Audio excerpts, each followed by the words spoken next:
நடந்தாலும் என்ன நடக்காவிட்டாலும் கர்த்தர் நல்லவராகவே இருக்கிறார்ல. இங்கே எத்தனை பேர் தெரிந்து கொள்ளப்பட்டவர்களாக இருக்கீங்க இன்னைக்கு? ஆமென். நம்ம எல்லாரையும் கர்த்தர் தெரிஞ்சிருக்கிறாரு. அந்த நிச்சயம் இருக்குதா? தெரிந்து கொள்ளப்பட்டவர்கள் என்கிற நிச்சயம் நமக்கு இருக்குதா இன்னைக்கு? ஆமென். ஏன்னா 1 பேதுரு 2:9 வசனம் இப்படியா சொல்லுதில்ல, அந்தகார இருளிலிருந்து ஆச்சரியமான ஒளியினிடத்திற்கு நம்மை வரவழைத்தவருடைய புண்ணியங்களை அறிவிக்கும்படிக்கு நாம் தெரிந்து கொள்ளப்பட்ட சந்ததி. ஆச்சரியமான ஒளியினிடத்திற்கு நம்மளை தெரிஞ்சு கொண்டிருக்கிறார் ஆண்டவர். தெரிந்து கொள்ளப்பட்ட சந்ததியாயும் ராஜரிகமான ஆசாரிய கூட்டமாயும் பரிசுத்த ஜாதியாயும் அவருக்கு சொந்தமான ஜனமாயும் நம்ம இருக்கிறோம். இன்னைக்கு நம்ம தெரிஞ்சு கொள்ளப்பட்டிருக்கிறோம் அப்படின்ற நிச்சயம் இருந்ததுன்னா நம்மளுக்கான வார்த்தை நம்ம எல்லாரும் சேர்ந்து வாசிக்க போகிறோம். ஏசாயா 41:8-16 உள்ள வசனங்களை சபையாய் சேர்ந்து வாசிக்க போகிறோம், அறிக்கை இட போகிறோம், சுதந்திரிக்க போகிறோம். ஆமென். தமிழ் பைபிளில் பக்கம் 846 எல்லாரும் எடுத்துட்டிங்கன்னா நம்ம எல்லாரும் சேர்ந்து வாசிக்கலாம். ஏசாயா 41:8 முதல். என் தாசனாகிய இஸ்ரவேலே, நான் தெரிந்து கொண்ட யாக்கோபே, என் சிநேகிதனான ஆபிரகாமின் சந்ததியே, நான் பூமியின் கடையாந்திரங்களிலிருந்து உன்னை எடுத்து அதன் எல்லையிலிருந்து அழைத்து வந்து, நீ என் தாசன், நான் உன்னை தெரிந்து கொண்டேன், நான் உன்னை வெறுத்து விடவில்லை என்று சொன்னேன். நீ பயப்படாதே, நான் உன்னுடனே இருக்கிறேன். திகையாதே, நான் உன் தேவன். நான் உன்னை பலப்படுத்தி உனக்கு சகாயம் பண்ணுவேன். என் நீதியின் வலது கரத்தினால் உன்னை தாங்குவேன். இதோ உன்மேல் எரிச்சலாயிருக்கிற யாவரும் வெட்கி லட்சையடைவார்கள். உன்னோட வழக்காடுகிறவர்கள் நாசமாகி ஒன்றுமில்லாமல் போவார்கள். உன்னோட போராடினவர்களை தேடியும் காணாதிருப்பாய். உன்னோட யுத்தம் பண்ணின மனுஷர் ஒன்றுமில்லாமல் இல்பொருளாவார்கள். உன் தேவனாயிருக்கிற கர்த்தராகிய நான் உன் வலது கையை பிடித்து பயப்படாதே, நான் உனக்கு துணை நிற்கிறேன் என்று சொல்லுகிறேன். யாக்கோபு என்னும் பூச்சியே, இஸ்ரவேலின் சிறு கூட்டமே, பயப்படாதே, நான் உனக்கு துணை நிற்கிறேன் என்று கர்த்தரும் இஸ்ரவேலின் பரிசுத்தருமாகிய உன் மீட்பர் உரைக்கிறார். இதோ போரடிக்கிறதற்கு நான் உன்னை புதிதும் கூர்மையான பற்களுள்ள எந்திரமாக்குகிறேன். நீ மலைகளை மிதித்து நொறுக்கி குன்றுகளை பதருக்கு ஒப்பாக்கி விடுவாய். அவைகளை தூற்றுவாய். அப்பொழுது காற்று அவைகளை கொண்டு போய் சுழல் காற்று அவைகளை பறக்கடிக்கும். நீயோ கர்த்தருக்குள்ளே களி கூர்ந்து இஸ்ரவேலின் பரிசுத்தருக்குள்ளே மேன்மை பாராட்டி கொண்டிருப்பாய். ஆமென். எவ்வளோ ஒரு அருமையான வசனத்தை கர்த்தர் நம்மளுக்கு இந்த காலை வேளையில தந்திருக்காரு. இதுல எத்தனை முறை பயப்படாதேன்னு சொல்லி வந்துச்சு? யாராவது கவனிச்சிங்களா? 3 முறை கர்த்தர் சொல்லியிருக்காரு.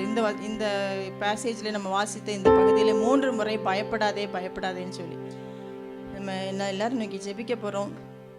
எந்த பயமோ எந்த திகிலோ நம்மளை ஒருவேளை அச்சுறுத்தி கொண்டே இருக்குமே, ஆனால் இந்த காலை வேளையில கர்த்தருடைய சமூகத்தில் எல்லாவற்றையும் ஒப்படைத்து, நம்ம ஒரு பூச்சி தான், அவர் பூச்சியேன்னு தான் சொல்றாரு, யாக்கோபு என்னும் பூச்சியே அப்படின்னு சொல்லி. ஆனால் நம்மளை போரடிக்கிறதுக்கு அவர் புதிதும் கூர்மையான பற்கள் உள்ள எந்திரமாக்க போறாரு. ஸோ நான் பூச்சி தான் சொல்லி நம்ம இருக்கிறதுல இல்லை. இன்னைக்கு நம்ம ஒரு கர்த்தருடைய சமூகத்தில் ஸ்ட்ராங்காக அவரை சேவிக்க வந்திருக்கிறோம். அநேக காரியங்களை கர்த்தருக்காக நம்ம செய்ய போகிற ஜனங்கள். அப்படிப்பட்ட தெரிந்து கொள்ளப்பட்டவர்கள், நம்ம சாதாரணமானவர்கள் அல்ல. ஒரு நிமிஷம் தலைகளை தாழ்த்தி நம்மளுடைய இந்த ஆராதனை கர்த்தருக்கு உகந்த ஆராதனையாக இருக்கும்படியாக நம்ம ஜீவ பலியாக ஒப்பு கொடுக்கும்படியாக ஒரு நிமிஷம் நம்மளை ஒப்பு கொடுத்து ஜெபிப்போம். இந்த காலை வேளைக்காய் ஸ்தோத்திரம் தகப்பனே. ஆண்டவரே, எங்களை அதிகமாய் நேசிக்கிற கர்த்தர் நீரப்பா. எங்களை எல்லாரையும் ஒன்று கூட்டி அப்பா, இந்த வாரம் முழுவதும் நாங்கள் வேலைகளை செய்தாலும் ஆண்டவரே, உங்களுடைய சமூகத்துக்கு உண்மை தொழுது கொள்ள வந்த கிருபைக்காய் உமக்கு ஸ்தோத்திரம் ஆண்டவரே. நீங்கள் எங்களை அழைத்து கொண்டு வந்திருக்கிறீங்க, அதற்காய் நன்றியோடு உண்மை துதிக்கிறோம் அப்பா. இன்னும் வர தடைப்பட்டவர்களை கூட ஆண்டவரே நீங்கள் சரியான நேரத்திற்கு, குறித்த நேரத்திற்கு நீங்கள் கொண்டு வந்து நாங்கள் எல்லாரும் சபையாய் சேர்ந்து உண்மை ஆராதிக்கிறக்கூடிய பாக்கியத்தை எங்களுக்கு கொடுக்கும்படியாய் ஜெபிக்கிறோம் ஆண்டவரே. கர்த்தாவே, நீர் நல்லவர் ஆண்டவரே. ஆண்டவரே, எங்களுக்கு துணையாய் நிற்கிற தேவன் என்பதை நாங்கள் வாசித்தோம். கர்த்தாவே, நீ பயப்படாதே, நான் உனக்கு துணை நிற்கிறேன் என்று சொல்லியிருக்கிறீங்கப்பா.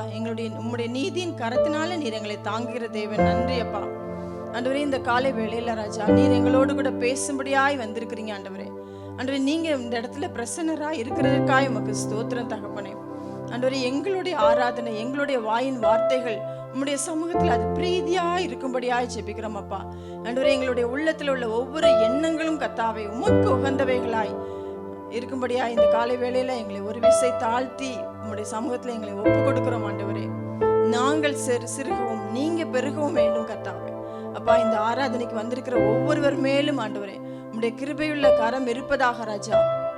ஆண்டவரே, நாங்கள் எங்களுடைய பாடல் வேலைகள் வெறும் பாடலாக இருக்காதபடிக்கு ஆண்டவரே நாங்கள் உண்மை உணரத்தக்கதாய் கர்த்தாவே, ஒவ்வொருவரும் சிறியவர்கள் முதல் பெரியவர்கள் வரைக்கும் கர்த்தாவே இந்த இடத்துல உள்ள ஒவ்வொருவரும் ஆண்டவரே உம்முடைய பிரசன்னத்தை உணர்றதுக்கு எங்களுக்கு பாக்கியத்தை கொடுங்க ராஜா.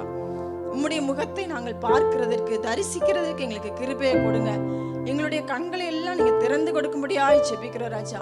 ஆண்டவரே, ஆராதனையின் வேந்தனாகிய நீர் இந்த இடத்துல மகிமைப்படும்படியாய் ஜெபிக்கிறோம் தகப்பனே. ஆண்டவரே, நீங்க எங்களுடைய வாயின் வார்த்தைகளை ஒரு விசை கூட நீங்க ஆசீர்வதிக்கும்படியாய், அதை ஏற்றுக்கொள்ளும்படியாய், அங்கீகரிக்கும்படியாய் ஜெபிக்கிறோம் அப்பா. ஆண்டவரே, இந்த இடத்துல இருந்து வருகிற செய்தி மூலமாய் வருகிற வார்த்தைகளுக்காய் நன்றி செலுத்துகிறோம் கர்த்தாவே. பேசுகிற அடியானை கூட நீங்க மறைத்து அப்பா நீங்க வெளிப்படுங்க கர்த்தாவே. உம்முடைய சத்தத்தை நாங்கள் கேட்கிறதுக்கு உதவி செய்யுங்க கர்த்தாவே. ஆண்டவரே, அநேக காரியங்களுக்காக நாங்கள் இன்னைக்கு ஜெபிக்கவும் ஆண்டவரே உம்முடைய சமூகத்திலிருந்து உம்முடைய சமூகத்தின் அப்பத்தை நாங்கள் பெற்றுக்கொள்றதுக்கு எங்களுக்கு பாக்கியத்தை கொடுங்க ராஜா. ஆண்டவரே, இன்னும் அநேகர் அப்பா வெளியில இருக்கிறார்கள் ஆண்டவரே. இன்னும் அநேகர் உம்முடைய மந்தைக்கு வராமல் இருக்கிறார்கள் அப்பா. அப்படிப்பட்டவர்களுக்காக நாங்கள் ஜெபிக்கிறோம் தகப்பனே. ஆண்டவரே, அவர்களும் எங்களோடு கூட வர்றதுக்கு, கர்த்தராகிய தேவனை ஏற்றுக்கொள்றதற்கு, தரிசிக்கிறதற்கு ஆண்டவரே அந்த ஒளிநடத்திற்கு, ஆச்சரியமான ஒளிநடத்திற்கு வருகிறதற்கு எங்களை நீங்க பயன்படுத்தும்படியாய் ஜெபிக்கிறோம் ராஜா. நீங்கள் ஒவ்வொருவரையும் பயன்படுத்துங்க. இந்த சபை மேல உம்முடைய கிருபையுள்ள கரம் இருப்பதாக ஆண்டவரே. இந்த சபையின் ஒவ்வொரு காரியத்தையும் கர்த்தர் ஆசீர்வதிக்கும்படியாய், அங்கீகரிக்கும்படியாய் கூட ஜெபிக்கிறோம். எல்லா துதி கன மகிமை உமக்கு மாத்திரம் செலுத்துகிறோம். மீட்பர் இயேசுவின் நாமத்தினால வேண்டிக் கொள்கிறேன் பிதாவே.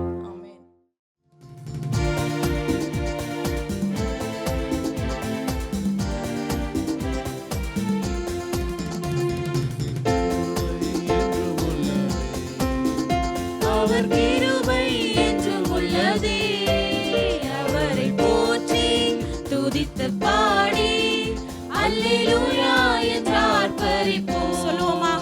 அவரை போற்றி துதித்து பாடி அல்லேலூயா என்று ஆர்ப்பரிப்போம். நெருக்கப்பட்டும் மடிந்திடாமல் கர்த்தர் நம்மை காத்ததாலே, நெருக்கப்பட்டும் மடிந்திடாமல் கர்த்தர் நம்மை காத்ததாலே, அவர் நல்லவர், அவர் வல்லவர், அவர் கிருபை என்றும் உள்ளதே.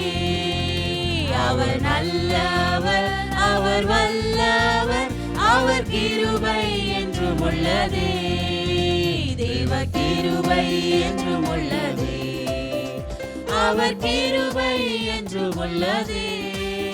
அவரை போற்றி துதித்து பாடி அல்லேலூயா என்று ஆர்ப்பரிப்போம். அவரை போற்றி துதித்து பாடி அல்லேலூயா என்று ஆர்ப்பரிப்போம். சத்துரு சேனை தொடர்ந்து சூழ்கையில் பக்தனாம் தாவீதின் தேவன் நமக்கு, சத்துரு சேனை தொடர்ந்து சூழ்கையில் பக்தனாம் தாவீதின் தேவன் நமக்கு முன் சென்றாரே.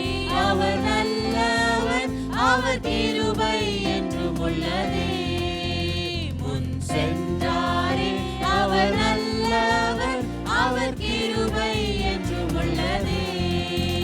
தேவ கிருபை என்றும் உள்ளதே, அவர் கிருபை என்றும் உள்ளதே. அவரை போற்றி துதித்து பாடி அல்லேலூயா என்று ஆர்ப்பரிப்போம். அவரை போற்றி துதித்து பாடி அல்லேலூயா என்று ஆர்ப்பரிப்போம். அக்கினி சோதனை பட்சிக்க வந்தும் முட்செடி தன்னில் தோன்றிய தேவன், அக்கினி சோதனை பட்சிக்க வந்தும் முட்செடி தன்னில் தோன்றிய தேவன், பாதுகாத்தாரே.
அவர் கிருபை என்றும் உள்ளதே.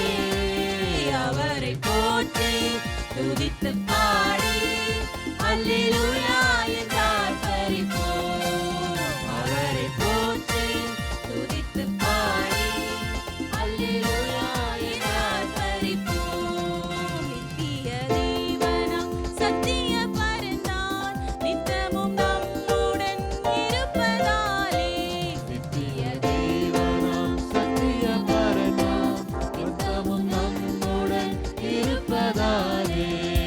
அவர் நல்லவர் என்றும் துதியுங்கள், அவர் கிருபை என்றும் உள்ளதே. அவர் நல்லவர் என்றும் துதியுங்கள், அவர் கிருபை என்றும் உள்ளதே. தேவ கிருபை என்றும் உள்ளதே, அவர் கிருபை என்றும் உள்ளதே.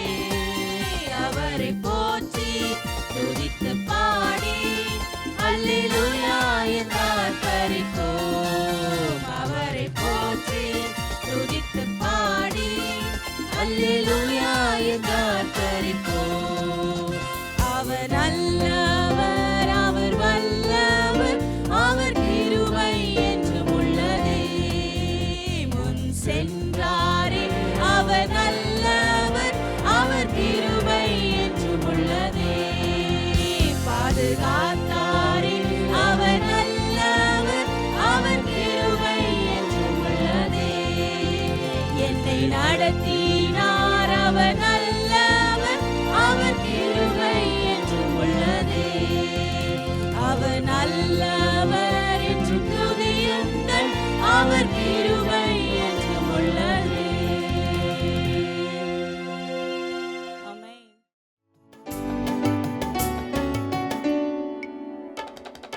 உம்மை நம்பி உந்தன் பாதம் உறுதியாய் பற்றிக் கொண்டோ, ஒருபோதும் கைவிட மாட்டேன். சொல்லுவோமா சந்தோஷமாய்? உம்மை நம்பி உந்தன் பாதம் உறுதியாய் பற்றிக் கொண்டோ,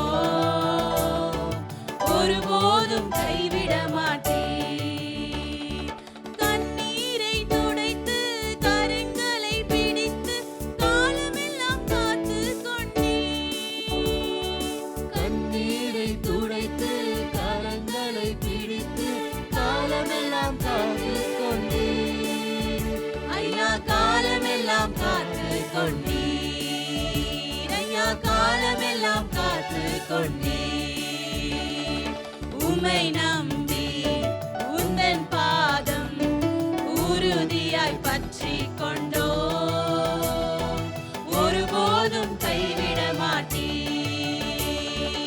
உம்மை நம்பி உந்தன் பாதம் உறுதியாய் பற்றிக் கொண்டோ, ஒருபோதும் கைவிட மாட்டீர். மகனாக மகளாக அப்பா என்றழைக்கும் உரிமையை எனக்கு தந்தீர். மகனாக மகளாக அப்பா என்றழைக்கும் உரிமையை எனக்கு தந்தீர். ஐயா உரிமையை எனக்கு தந்தீர். ஐயா உரிமையை எனக்கு தந்தீர். உம்மை நம்பி உந்தன் பாதம் உறுதியாய் பற்றிக் கொண்டோ, ஒருபோதும் கைவிட மாட்டீர். உம்மை நம்பி உந்தன் பாதம் உறுதியாய் பற்றிக் கொண்டோ, ஒருபோதும் கைவிட மாட்டீர். அச்சாரமாய் முத்திரையாய் அபிஷேக வல்லமையை அடிமைக்கு தந்தீரே. அச்சாரமாய் முத்திரையாய் அபிஷேக வல்லமையை அடிமைக்கு தந்தீரே. ஐயா அடிமைக்கு தந்தீரே. ஐயா அடிமைக்கு தந்தீரே. உம்மை நம்பி உந்தன் பாதம் உறுதியாய் பற்றிக் கொண்டோ, ஒருபோதும் கைவிட மாட்டீர். உம்மை நம்பி உந்தன் பாதம் உறுதியாய் பற்றி கொண்டோ ஒருபோதும் கைவிட மாட்டேன். குருடர்கள் பார்த்தார்கள், செவிடர்கள் கேட்டார்கள், முடவர்கள் நடந்தார்கள். குருடர்கள் பார்த்தார்கள், செவிடர்கள் கேட்டார்கள், முடவர்கள் நடந்தார்கள். ஐயா முடவர்கள் நடந்தார்கள், ஐயா முடவர்கள் நடந்தார்கள். உம்மை நம்பி உந்தன் பாதம் உறுதியாய் பற்றி விசுவாசமாய் சொல்லுவோமா? நீர் என்னை கைவிட மாட்டீர். ஒருபோதும் கைவிட மாட்டீர். உள்ளத்தின் ஆழத்திலிருந்து உம்மை நம்பி உந்தன் பாதம் உறுதியாய் பற்றி கொண்டோ ஒருபோதும் கைவிட மாட்டீர். உம்மை நம்பி உந்தன் பாதம் உறுதியாய் பற்றி கொண்டோ ஒருபோதும் கைவிட மாட்டீர். உம்மை நம்பி உந்தன் பாதம் உறுதியாய் பற்றி கொண்டோ ஒருபோதும் கைவிட மாட்டீர். ஐயா ஒருபோதும் கைவிட மாட்டீர். ஆமென்.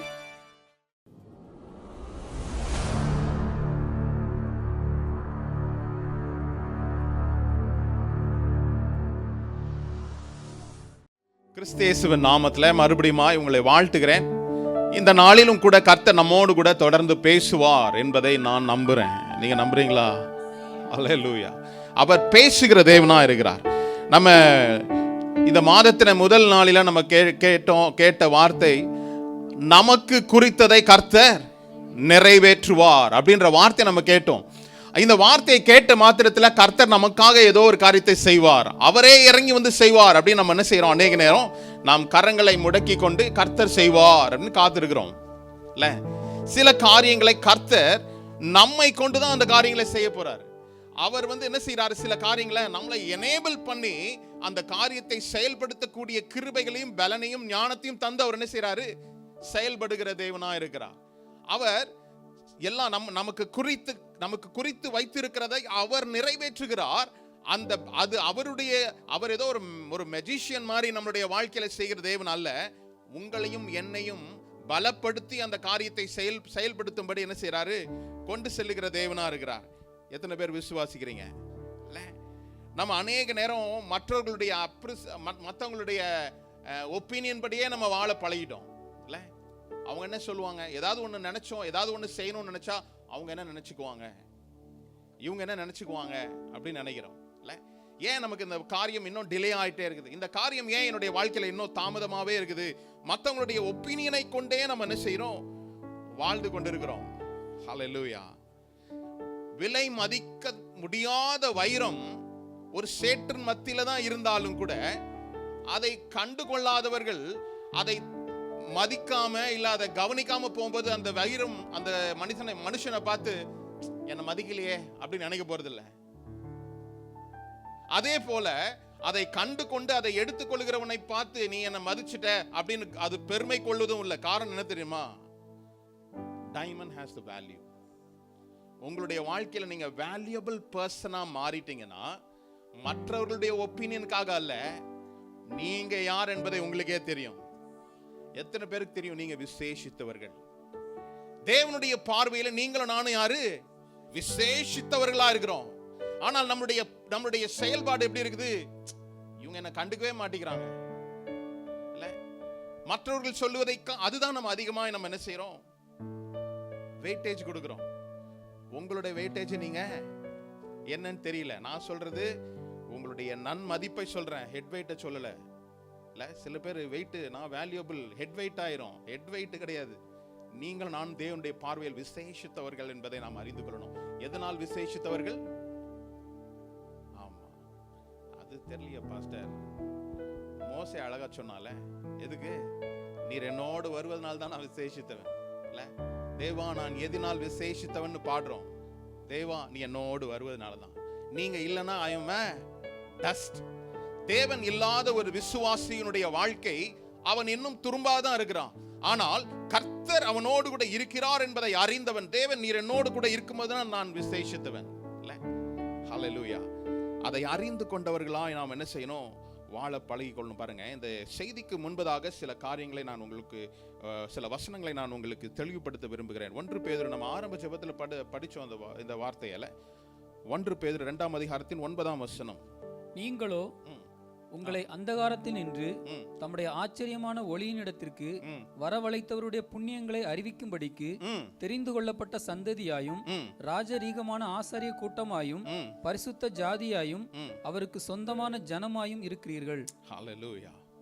இந்த வார்த்தையை நாம் ஆரம்ப ஜெபத்துல நான் எதுவும் டிஸ்கஸ் பண்ணல. கர்த்தர் மறுபடியும் அவருடைய வார்த்தை நான் பேசுறேன்.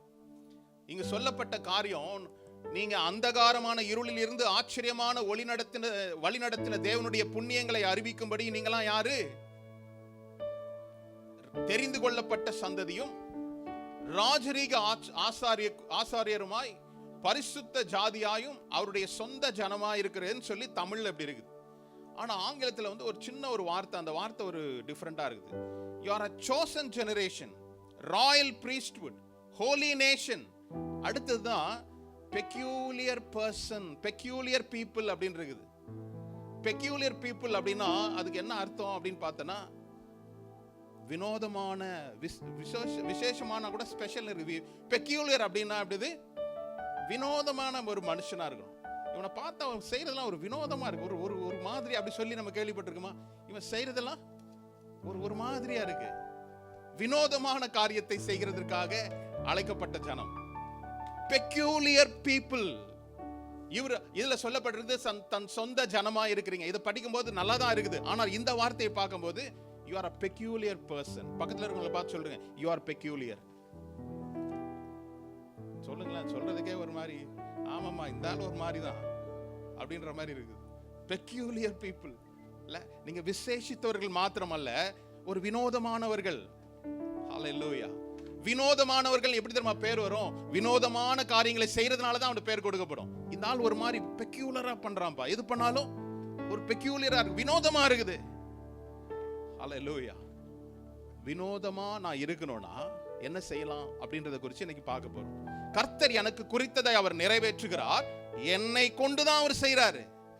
அவர் செய்வார்னு அப்படி நம்ம காத்துக்கிட்டே இருக்கிறோம் பாஸ்டர், காத்துக்கிட்டே இருக்கிற. சில நேரங்கள் சில காரியங்களுக்கு காத்திருக்க செய்வார். ஆனால் சில நேரம் அவர் உங்கள் ஆவியில் உங்களை என்ன செய்வாரு? உந்தி தள்ளிக்கொண்டே இருப்பார். வினோதமான காரியங்களை செய்யக்கூடிய நீங்கள் வினோதமான ஜனமாய் கர்த்தர் என்ன செய்றாரு? தெரிந்து கொண்டிருக்கிறார். ஹல்லேலூயா. இந்த உலகம், நல்லா கவனமா கேளுங்க, it's a voice activated earth. எத்தனை பேர் வாய்ஸ் ஆக்டிவேட்டட் மொபைல் வச்சிருக்கீங்க? அதை நம்புறோம்ல. நம்ம வச்சிருக்கிற ஸ்மார்ட் போன் ஒரு வாய்ஸ் ஆக்டிவேட்டட், அப்படிதானே? சின்ன பிள்ளைங்க கூட இன்னைக்கு டைப் பண்றதுக்கெல்லாம் டைம் இல்லை அவங்களுக்கு. எடுத்த உடனே வாய்ஸ்ல பேசுறது என்ன செய்யுது? கூகுள்ல வந்துருது அவங்களுக்கு, அப்படிதானே? நீங்களாம் பாக்குறது பார்த்தோன்னா ஸ்மார்ட் போனா, நாங்க இன்னும் பட்டன் போன்லயே இருக்கிறோன்ற மாதிரி இருக்கு இல்ல? Voice activated. எத்தனை பேருக்கு ஸ்மார்ட் ஹோம் கேள்விப்பட்டிருக்கீங்க? இந்தியாலலாம் இருக்கு நிறைய பேர். எங்களுக்கு தெரியும், நம்ம வீட்டை விட்டு கிளம்பும்போது லைட் ஆஃப் பண்ணணும்னா நம்ம மறந்துட்டோம், நம்ம யோசிப்போம். என்ன செய்யலாம்? வீட்டை விட்டு கிளம்பும் போதே சிரிக்காத lights off, fan off, main door lock அப்படின்னா என்ன செய்யுது? எத்தனை பேருக்கு இதெல்லாம் தெரியும்? அலெக்ஸா பாருங்க. ஆமா, நமக்கு தெரியலப்பா அதெல்லாம். நான் இன்னும் சிரி வந்து வேற அப்ளிகேஷன், அலெக்ஸா வேற ரைட். அலெக்ஸா நாளைக்கு என்னது சாவரன்னு தெரியாது. ஆனா we are activated இல்ல? இது எல்லாமே வாய்ஸ் ஆக்டிவேட்டட். இதை நம்புறோம். ஆனால் இந்த உலகமும் கூட வார்த்தையினால் கட்டமைக்கப்பட்டது. எத்தனை பேருக்கு புரியுது? நீங்களும் நானும் பேசக்கூடிய வார்த்தையின் அடிப்படையில் இந்த உலகம் ஆக்டிவேட் ஆயிருக்குது. ஆனால் இன்று தேவ பிள்ளைகளும் கூட வார்த்தையினுடைய வல்லமையை, வார்த்தையினுடைய பராக்கிரமத்தை அறியாததுனால தான் இன்னும் நான் பெக்யூலர் பர்சனா இருக்க மாட்டேங்கிறேன், சாதாரண ஒரு மனுஷனா இருக்கிறேன். எப்படி நீங்க நம்புறீங்களோ, மொபைல் போன் வாய்ஸ் ஆக்டிவேட்டட் நீங்க நினைக்கிறீங்களோ, எப்படி ஒரு வீடு வாய்ஸ் ஆக்டிவேட்டட் நினைக்கிறீங்களோ, இந்த உலகம் கூட வாய்ஸ் ஆக்டிவேட்டட். ஹல்லேலூயா. இன்னைக்கு நான் பேச போகிற இந்த வார்த்தை, இந்த செய்தியினுடைய சாராம்சம் என்ன? என்னுடைய வாழ்க்கையை வடிவமைப்பது என்னுடைய வார்த்தை தான். நாம் பேசக்கூடிய வார்த்தை தான் என்னுடைய வாழ்க்கையை, என்னுடைய குடும்பத்தை, என்னுடைய ஊழியத்தை வடிவமைக்கக்கூடிய வார்த்தைகளை நான் பேசுறேனா? ஹல்லேலூயா. ரொம்ப கவனமா நம்மளுடைய வாயின் வார்த்தைகளை நாம் என்ன செய்யணும்?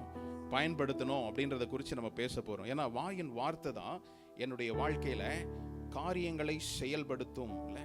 எப்படி நான் சொன்னனோ, உலகம் வாய்ஸ் ஆக்டிவேட்டடோ, தேவ ஜனங்கள், தேவனுடைய பிள்ளைகள் சென்ஸ் ஆக்டிவேட்டடா இருக்கணும். எத்தனை பேர் புரியுது? சென்சிட்டிவா. அந்த பிரதர் ரொம்ப சென்சிட்டிவிட்டி, சென்ஸ் என்னது? ஆமா பாருங்க, வாயை குளறுது எனக்கு. இல்ல, ரொம்ப சின்ன கொண்டு ஒரு காரியம் சொன்ன உடனே சட்டுன்னு புரிஞ்சுக்குவாரு. அது போலதான் ஒரு ஆவிக்குரிய மனிதன் வாய்ஸ் ஆக்டிவேட்டட் மாத்திரமல்ல, சென்ஸும் எப்படி இருக்கணும்? அலர்ட்டா இருக்கணும். நாம் போகக்கூடிய வீடுகளில் எப்படிப்பட்ட காரியம் நடக்குது, எப்படிப்பட்ட காரியம் ஆளுகை செய்வது என்பதை நான் என்ன செய்யணும்? என்னுடைய ஆவியில் நான் உணரத்தக்கதாய் ஒரு விசுவாசி மாறுகிறானோ, அவன் பேசுகிற வார்த்தை அப்படியே என்ன செய்யும்? மாறும், நடக்கும். ஹல்லேலூயா. இது எப்படி நடக்கும்? இயேசுவானவரை குறித்து நம்ம அநேக எடுத்துக்காட்டுகள் சொல்லலாம். அவர் ஆதி முதல் அவர் செய்த காரியங்களில் எல்லாம், அவர் போன இடங்களில் எல்லாம் ஒரு அற்புதம் நடந்தது. அந்த இடத்திற்கு, அந்த மனுஷனுக்கு என்ன தேவை என்பதை அவர் ஆவியில் உணர்ந்து கொண்டார். அதே போலதான் இன்னொரு மனிதன் கூட பாருங்களேன். பவுலை குறித்து பார்க்கும்போது அப்போஸ்தலர் 17ஆம் அதிகாரத்தின் 16-17 வசனத்தை நம்ம படிக்கலாமே. அத்தேனை பட்டணத்தில் பவுல் அவர்களுக்காக காத்து கொண்டிருக்கையில் அந்த பட்டணம் விக்கிரகங்களால் நிறைந்திருக்கிறதை கண்டு தன் ஆவியில் மிகுந்த வைராக்கியம் அடைந்து ஜெப ஆலயத்தில் யூதரோடும் பக்தி உள்ளவர்களோடும் சந்தை வெளியில் எதிர்ப்பட்டவர்களோடும் தினம்தோறும் சம்பாஷணை பண்ணினான். ஹல்லேலூயா. அத்தேனே பட்டணத்தில் நுழைந்த பவுலுக்கு தெரியாது இந்த நகரம் ஒரு விக்கிரகங்களால நிறைஞ்சிருக்குது. ஆவியில் அதை உணர்ந்தவனாய் அவன் என்ன செய்தான்? இந்த பட்டணத்தை குறித்து அவனுக்கு ஒரு முன்னாடியே ஒரு ஸ்டடி பண்ணிட்டு போல, கர்த்தர் எங்கெல்லாம் அவனை அனுப்புறாரோ அந்த இடத்துல அவன் என்ன செய்தான்? தேவனுடைய வார்த்தை சுமந்து செல்லுகிற ஒரு மனிதனா இருக்கிறான். ஆனால் ஆவியில் அவன் உணர்கிறான், இந்த பட்டணத்துல தேவனை அறியப்படாத தேவனை என்ன செய்யறாங்க? தொழுது கொள்ளுகிற ஜனமா இருக்கிறாங்க. இவர்களுக்கு நாம் அறிந்த கிறிஸ்து யார் என்பதை இந்த ஜனங்களுக்கு நான் என்ன செய்யணும்? சொல்லிக் கொடுக்கணும். என்னுடைய வார்த்தை, நான் சில நேரம் விசுவாச அறிக்கை நம்ம செய்யறோம். இந்த விசுவாச அறிக்கை நான் அநேக முறை நமக்கு சொல்லியிருக்கிறேன். நம்ம சபையில வேதத்தின் அடிப்படையிலிருந்து நான் பேசுகிற வார்த்தை தான் எனக்கு விசுவாசத்தை ஊட்டும். நான் கண்ணால பார்க்கிறதுல இருந்து, இந்த உலகத்தரத்தில் இருந்து நான் பார்க்கிறேன். உலகத்தில் நான் காண்கிறதை, ஒருவேளை இந்த கார் எனக்கு வேணும், நான் விசுவாசிக்கிறேன், தொடர்ந்து ஜெபிக்கிறேன், அது விசுவாசம் அல்ல. என்னுடைய விசுவாசம் எங்கிருந்து புறப்படணும்?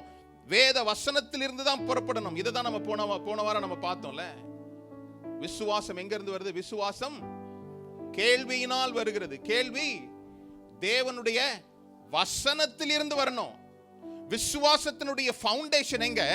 வேதத்தின் அடிப்படையிலிருந்து எனக்கு வருகிறது தான் விசுவாசமாய் மாறும். நான் பார்க்கின்ற காரியங்கள் எல்லாம் எனக்கு வேணும்னு சொல்லி நான் கிளைம் பண்றது அல்ல விசுவாசம். விசுவாசத்தினுடைய ஃபவுண்டேஷனே அதான். நான் ஒரு பொருள் சார்ந்த காரியத்தில் விசுவாசித்தேன் என்றால் அதை பெற்றுக்கொண்ட பிற்பாடு அந்த விசுவாசம் அதோடு என்ன செய்யும்? முடிந்து போயிடும். ஒரு காருக்காக விசுவாசமா வல்லமையாய் பல நாட்களாய் தொடர்ந்து ஜெபிக்கிறேன், ஆனால் அந்த கார் கிடைச்ச உடனே அந்த விசுவாசம் அதோடு என்ன செய்யும்? முடியும். எந்த ஒரு மனுஷன் தேவனை நோக்கி பார்த்து கர்த்தரிடத்திலிருந்து புறப்படுகிற வார்த்தை அவன் உரித்தாகி அதிலிருந்து புறப்படுகிற விசுவாசம், எது நடக்குதோ எது நடக்கலையோ அவன் விசுவாசத்தை என்ன செய்வான்? காத்து கொள்ளுகிறவனாய் மாறுவான். அப்படிப்பட்ட தேவ மனுஷர்களை தான் கர்த்தர் என்ன செய்யறாரு? பயன்படுத்துகிறார். அவருடைய வார்த்தையை என்ன செய்யறாரு? கர்த்தர் கனப்படுத்துகிறார். இன்னைக்கு உங்களை பார்த்து சொல்றேன், கர்த்தர் என்னுடைய வார்த்தையை கனம் பண்ணணும்னா நான் கர்த்தருடைய வார்த்தையின் அடிப்படையில் விசுவாசத்தை பெருக்கிக் கொள்ளணும். அநேக ஆண்டுகளாக நான் இதுக்காக ஜெபம் பண்றேன் பாஸ்டர் அப்படின்றது மாத்திரம் அல்ல. இன்னைக்கு ஒண்ணே ஞாபகம் வச்சுங்க, you are voice activated. The earth is the voice activated. உங்க குடும்பத்துல ஏதாவது ஒரு chaos, ஏதாவது ஒரு காரியம் தேவனுடைய வார்த்தைக்கு விரோதமா நடக்குது, அதுக்கு ஏதோ ஒரு காரியம் நடக்குதுன்னா நீங்க என்ன செய்யணும்? Your family is சொல்லுங்களேன். Voice activated. உங்களுடைய குடும்பம் உங்களுடைய வார்த்தையை என்ன செய்து செயல்படுத்துவதற்கு தொடங்கணும்னா நீங்க என்ன பண்ணணும்? பேசணும், வார்த்தையை பேசணும். உங்களுக்கு தெரிஞ்ச வார்த்தைகள் எல்லாம் சொல்றதல்ல. நீங்க ஒரு காரியம் உங்களுக்கு சரியில்லை அப்படின்னு தெரிஞ்சதுன்னா தேவனுடைய சமூகத்தில் போகும்போது அந்த வார்த்தையை குறித்து ஸ்பெசிபிக்கா கர்த்தர் உங்களுடைய இருதயத்தில் ஒரு சில காரியங்களை ஏவுகிறார்ல, இந்த வார்த்தை தான் எனக்கு விசுவாசத்தை பிறக்க செய்கிறது. அந்த விசுவாச அறிக்கை தான் என்ன செய்யும்? காரியங்களை நடப்பிக்கும். அநேக காரியங்களை சொல்லலாம். சங்கீதம் 33:9 சொல்லப்பட்டிருக்குது, அவர் சொல்ல ஆகும், அவர் கட்டளையிட. ஆமா, நல்லா அழகா எல்லா வசனம் ஆரம்பிச்ச உடனே ஆமேன் போடுற அளவுக்கு முடிச்சிடுறீங்க. சொல்ல ஆகும், கட்டளையிட நிற்கும் அப்படின்னா இந்த வீட்டில் தான் சொல்றது இல்லை. இவர் சொன்னாலும் கேட்கவே மாட்டேங்கிறாரு. பைபிள் சொல்லுது இவர் சொல்ல ஆகும், என் சொல்ல கேட்கவே மாட்டேங்கிறாரு பாஸ்டர், அப்படிதானே? வார்த்தையை புரிந்து கொள்வது ஒன்று, அந்த வார்த்தையின் தெளிவை வெளிப்பாடுகளை பற்றி பெற்றுக்கொள்வது என்பது இன்னொன்று. வார்த்தையின் வெளிப்பாடு தான் என்னுடைய விசுவாசத்தை வர்த்திக்க செய்யும். ஒரு நாள் நீங்க நினைக்க இந்த வார்த்தையை சொல்லவே கூடாது, நான் விசுவாசித்து ஜெபித்தேன் அதனால இந்த விசுவாசம் உங்களுடையது அல்ல. ஃபர்ஸ்ட் நீங்க புரிஞ்சுக்கணும், விசுவாசமே என்னது? gift தான். விசுவாசமே எனக்கு கொடுக்கப்பட்ட வரம் தான். நான் விசுவாசி ஜெபிச்சேன், அதனால எனக்கு ஒரு நல்ல ஒரு கணவன் கிடைச்சிட்டாரு. கிடைச்சதுக்கு அப்புறம் என்ன ஆகும்? அந்த விசுவாசம் புஸ்வானமா மாறிடும். அவ்வளவுதான், கிடைச்சது, விசுவாசம் முடிஞ்சது இல்ல. ஆனா கர்த்தர் மேல நான் விசுவாசம் வச்சிருக்கிறேன் அப்படின்னும் போதுதான் எப்பொழுது எது கிடைக்குதோ எது கிடைக்காதோ என்னுடைய விசுவாசத்தின் அளவுகோல் ஸ்டாண்டர்டா சீராய் நான் என்னுடைய வாழ்க்கை அமைத்துக் கொள்ள முடியும். இப்படிப்பட்ட தேவ மனுஷன் தான் கர்த்தர் அவனோடு கூட இடைபடுகின்ற வார்த்தையை பேசும்போது அந்த வார்த்தை என்ன செய்யும்? செயல் வடிவத்திற்கு வரும். ஒரு வார்த்தையை திருப்பி திருப்பி சொல்றதுனால அது ஒன்றும் பயன் இல்லை. கிளி கூட தான் நம்மளை காட்டிலும் அநேகமா சொல்லுது இல்லை, சொன்னதையே சொல்லும், அதனால எந்த பயனும் இல்லை. ஆனா அது உங்களை எந்த அளவுக்கு அதை உங்களை ஒரு தாக்கத்தை ஏற்படுத்தியதோ அந்த வார்த்தை தான் உங்களை என்ன செய்யும்? தேவனுடைய கிரியைகளை நடப்பிக்கும். முதலாவது தேவனை குறித்தே சொல்றேன். கர்த்தருடைய வார்த்தை தான் நீங்க பேச போறீங்க. ஆதியாகமம் 1 அதிகாரத்துல 3வது வசனத்தை பார்ப்போம். தேவன் வெளிச்சம் உண்டாக கடவுது என்றார். வெளிச்சம் உண்டாயிற்று. அப்புறம் வெளிச்சம் நல்லது என்று தேவன் கண்டார். ஹல்லேலூயா. இதுதான் முக்கியம். போதும். வெளிச்சம் நல்லது என்று தேவன் கண்டார். தேவன் பேசிய வார்த்தை வெளிச்சம் உண்டாவது அப்படின்னு சொன்ன உடனே என்ன ஆச்சு? உண்டாச்சு. உண்டானதை அவர் என்ன செய்தாரு? கண்டார்னு போட்டிருக்கா? அப்படிதானே? நல்லது என்று கண்டார். நீங்க பேசக்கூடிய வார்த்தை அது உண்டாகணும், அது கிரியேட் ஆகணும், அது என்ன செய்யணும்? நல்லது என்பதை நீங்க என்ன செய்யணும்? முதலாவது பார்க்கணும். பேசிட்டு சும்மா 2 வார்த்தை பேசிட்டு போ, நடந்தா நடக்குது, இல்லைன்னா நம்ம என்ன செய்வோம்? நடத்தி காட்டுவோம். அப்படிதானே? கர்த்தர் செஞ்சா செய்யட்டும், இல்லைன்னா நான் செய்து பார்ப்பேன், தீர்ப்பேன். அப்படியா? நீங்க தேவன் மேல ஒரு விசுவாசத்தை வச்சிருக்கிற ஒரு தேவ பிள்ளைகளா இருந்தா, நான் பேசும் எல்லா வார்த்தைகளும் அல்ல, கர்த்தரால் அங்கீகரிக்கப்பட்ட அவர் வெளிப்படுத்தின வார்த்தைகள் உங்களுடைய வாயிலிருந்து புறப்படும். அந்த வார்த்தை செயல்படும். இயேசுவானவர் சொன்ன, பிதாவாகிய தேவன் சொல்றாரு, உலகத்தை பார்த்துட்டு வெளிச்சம் உண்டாக கடவுது, அது உண்டாயிற்று. வெளிச்சம் நல்லது என்று அவர் என்ன செய்தாரா? கண்டார். இன்னைக்கு நான் ஒன்னு சொல்றேன், நீங்க தேவனுடைய சமூகத்தில் இருந்து காத்திருந்து பெற்றுக்கொள்ளக்கூடிய வார்த்தையை நீங்கள் உச்சரிக்கும் போது அந்த வார்த்தை செயல்படுவதை நீங்க என்ன செய்யணும்? காணணும். அந்த வாஞ்சை எனக்கு வேணும். கர்த்தாவே, நான் இந்த காரியத்திற்காக ஜெபிக்கிறேன், நீர் இந்த வார்த்தை எனக்கு வெளிப்படுத்தியிருக்கிறீர், இந்த வார்த்தையை நான் பேசுகிறேன், நான் பார்க்கணும். ஹல்லேலூயா. வாக்குத்தத்தங்களை பெற்றுக்கொள்வது ஒன்று. ஒவ்வொரு மாசமும் நம்ம வாக்குத்தத்த செய்தியை நம்ம கொடுக்கிறோம். இன்னும் அட்வான்ஸா சில பேர் டெய்லி ஒரு வாக்குத்தத்தம் தான். வாட்ஸ்அப்பை பார்த்தீங்கன்னா டெய்லி இன்றைய வேத வசனம் இல்ல, நிறைய லிஸ்ட் அப்படியே நிறைய இருக்கு. எத்தனை நாம் சுதந்திரிச்சிருக்கிறோம், எத்தனை நம்ம பார்த்திருக்கிறோம்? ஹல்லேலூயா. அப்போ தேவன் என்ன செய்கிறாரு? இந்த வாய்ஸ் ஆக்டிவேட்டட் உலகத்திற்குள்ள என்னை அனுப்பும்போது அத வாய்ஸ் எனக்கு கொடுத்திருக்கிறாரு. என்னுடைய சொந்த வாய்ஸ் அல்ல, தேவனுடைய வாய்ஸா நான் மாறணும். நீங்க வாய்ஸ் ஆக்டிவேட்டட் பண்ண மொபைல்ல இப்போ பிரதர் சரவணன் வந்து ஒரு வாய்ஸ் ஆக்டிவேட் பண்ணி ஒரு மொபைல் வச்சிருக்காரு. அதுல நான் போய் பேசினா நடக்குமா? நடக்காது. ஏன்? அது அவருடைய வாய்ஸ் இல்ல. அப்போ இந்த உலகம் தேவனுடைய வார்த்தைக்குள் கட்டமைக்கப்பட்டிருக்கிறது. இந்த வார்த்தையை நான் உள்வாங்கிக் கொண்டு பேசுவேன் என்றால் இந்த வாழ்க்கை, என்னுடைய வாழ்க்கை, இந்த உலக வாழ்க்கை, என்னுடைய ஊழியம், என்னுடைய பிள்ளைகளுடைய வாழ்க்கையில் என்ன செய்யும்? இந்த வார்த்தை வடிவமைக்கும். அதனாலதான் நம்ம ரொம்ப கேர்ஃபுல்லா காரியங்களை என்ன செய்யணும்? பேசும்படியாய் நாம் அழைக்கப்பட்டிருக்கிறோம். பாருங்க, வெளிச்சம் உண்டாவதாக அப்படின்னு சொன்ன உடனே என்ன செய்தது? ஆமா பாஸ்டர், இது வந்து பிதாவாகிய தேவன் சொன்னாரு. இவ்வளவு பெரிய டாஸ்க்லாம் நமக்கு ஒத்து வராது. யாரெல்லாம் அப்படி சொல்றீங்க? அதே முதல் அதிகாரத்துல 26ஆம் வசனத்தை படிப்போமே. பின்பு தேவன் நமது சாயலாகவும் நமது ரூபத்தின்படியேயும் மனுஷனை உண்டாக்குவோமாக, அவர்கள் சமுத்திரத்தின் மச்சங்களையும் ஆகாயத்து பறவைகளையும் மிருக ஜீவன்களையும் பூமி அனைத்தையும் பூமியின் மேல் ஊறும் சகல பிராணிகளையும் ஆளக்கடவர்கள் என்றார். ஆமா, என்ன சொல்றார் அப்புறம்? பின்பு தேவன் நமது சாயலாக, என் சாயலாக இருக்கா? பிதா, குமாரன், பரிசுத்த ஆவியானவர், இந்த ட்ரையூன், இந்த திரியேக தேவனை போலதான் என்ன செய்யறார்? உங்களையும் என்னையும் உண்டாக்கி இருக்கிறார். அதுல யாருக்காவது டவுட் இருக்கா? இல்ல. பேசுறதுல மட்டும் தான் டவுட் இருக்கு பாஸ்டர். கிளியர் பண்ணலாம். இல்லாதவைகளை இருக்கிறது போலவே அழைக்கக்கூடிய ஆற்றல் உள்ளவர் யாரு? தேவன். இருளார்ந்த இடத்துல என்ன செய்தாரு? வெளிச்சம் உண்டாவதாக சொன்னார். அவருக்கு நல்லா தெரிஞ்சது. நம்மளா இருந்தா என்ன செய்வோம்? ஒரு 21 நாள் ஃபாஸ்டிங் போட்டு இந்த இருள் அகலட்டும் கர்த்தாவே, இந்த இருள் அகலட்டும் அப்படின்ற. இருள் என்னது? the absence of light. வெளிச்சம் இல்லாததுனால இருள் இருக்குது. ஆகவே கர்த்தர் சொல்றாரு, வெளிச்சம் உண்டாக கடவுதாக. வெளிச்சம் உண்டாயிற்று. அதை பார்த்த தேவன் சொல்றாரு, வெளிச்சம் நல்லது என்பதை அவர் என்ன செய்யறாரு? நான் உங்களை பார்த்து சொல்றேன், உங்களுடைய வாழ்க்கையில இருளான சூழ்நிலை, இந்த பகுதியில் நான் ரொம்ப துன்பத்தின் பாதையில் இருக்கிறேன், என்னால ஹேண்டில் பண்ண முடியல, இருளா இருக்குது அப்படின்னா, bring the light. வெளிச்சத்தை கொண்டு வாங்க. இருளை கண்டு பயந்து ஜெபிக்காதீங்க. இருள் எப்பயுமே என்ன செய்யும் தெரியுமா? சத்துருனுடைய ஆதிக்கத்தை என்ன செய்யும்? தொடர்ந்து செயல்படுத்தி கொண்டே இருக்கும். இருளுக்கும் வெளிச்சத்துக்கும் என்ன செய்யல? சம்பந்தமே இல்லை. நான் இருளையும் இருப்பேன் பகல்லையும் இருப்பேன் அப்படின்னா நம்ம ஒரு மாதிரி ஆனால் தான். இருளில் அல்ல, இருளுக்கும் பகலுக்கும் சம்பந்தம் ஏது? இருள் உங்களுக்கு ஒரு பயத்தை கொடுக்கும். நான் சொல்றேன் கேளுங்க. ஒரு சிங்கத்தினுடைய கையில ஒரு சின்ன ஒரு சுண்டலி மாட்டிச்சு. இந்த சுண்டலிக்கு தப்பிக்கிறதுக்கு வழி இல்லை. ஆனா சுண்டலி ரொம்ப அறிவுபூர்வமா ஒரு சேலஞ்சு கொடுத்தது. சிங்கத்தை பார்த்துட்டு சொல்லிச்சு, சிங்கத்தை பார்த்துட்டு, என்னை 1 மாசம் மாத்திரம் என்னை உயிரோட வச்சிரு, நான் உன்னை என்ன செய்யறேன்? கொண்டுடுறேன். சிங்கத்துக்கு பயங்கர சிரிப்பு, அப்படிதானே? ரொம்ப சிரிப்பு. நான் 1 மாசத்துக்கு உன்னை நான் என்ன செய்யறேன்? உயிரோட விடுறேன். நீ தைரியமா இருந்தா என்னை கொன்று, நீ 1 மாசத்துக்குள்ள என்ன கொல்லனா நான் என்ன செய்வேன்? உன்னை கொன்றுவேன். இதுதான் 2 பேருக்குள்ள டீல்.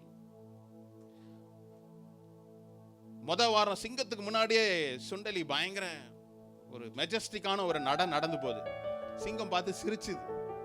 2வது வாரமும் அதே மாதிரி ஒரு கான்பிடென்ட்டோடு கூட அந்த எலி என்ன செய்து நடந்து போகுது. 2வது வாரம் அந்த சிங்கத்துக்கு லேசா ஒரு பயம் வந்துருச்சு. இவன் ஏதோ இவ்வளவு கான்பிடென்ட்டா நடக்கிறான, நமக்கு ஏதோ உயிருக்கு ஒரு த்ரெட் இருக்கு போல. 3வது வாரத்துல அந்த சிங்கம் பயந்து நடுங்க தொடங்கிச்சு.